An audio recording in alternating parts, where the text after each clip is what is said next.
Hi, and welcome to 2-Minute Topics. Today's topic is the first episode of a 3-part series on data, and we'll focus on building a strong data foundation. Now, before we get too deep into the breakdown of the different functional areas of supply chain and their processes, it's important to highlight the fact that data and information will be flowing through, dependent on, and impacting these processes. So, let's dive into data with your 2 minutes starting now.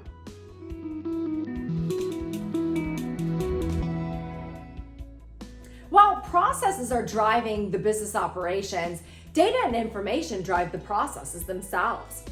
Housed within the system of business processes are data and information.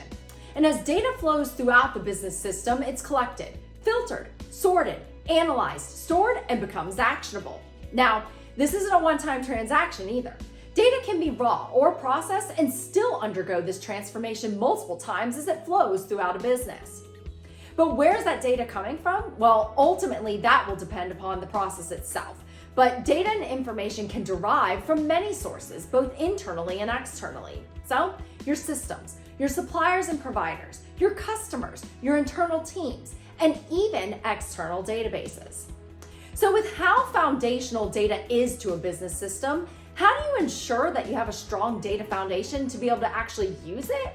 Well, through identifying where your data is coming from and the quality of it.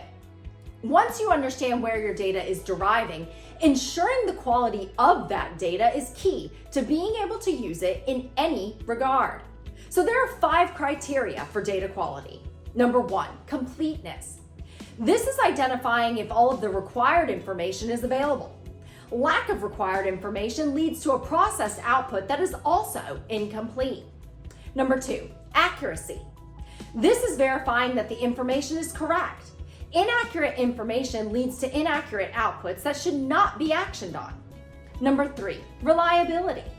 With as much information and data that we have at our fingertips, this is confirming that the source of the data is reliable in terms of the data itself and the continuance of providing it. Number 4, timeliness. This characteristic looks at how current the data is. Actionable data must be up to date to avoid outdated decisions. And number 5, relevance. This feeds into the completeness characteristic in that data sets can provide information that isn't necessarily needed for certain actions. Identifying what is needed and what isn't is key to ensuring the right items are feeding outputs. Now, keep in mind that the above characteristics are also not one-time transactions and should apply as data flows throughout the business system. Think of data and information flows as underlying processes that function within the overall business system. Would you have low-quality processes expecting a high-quality result?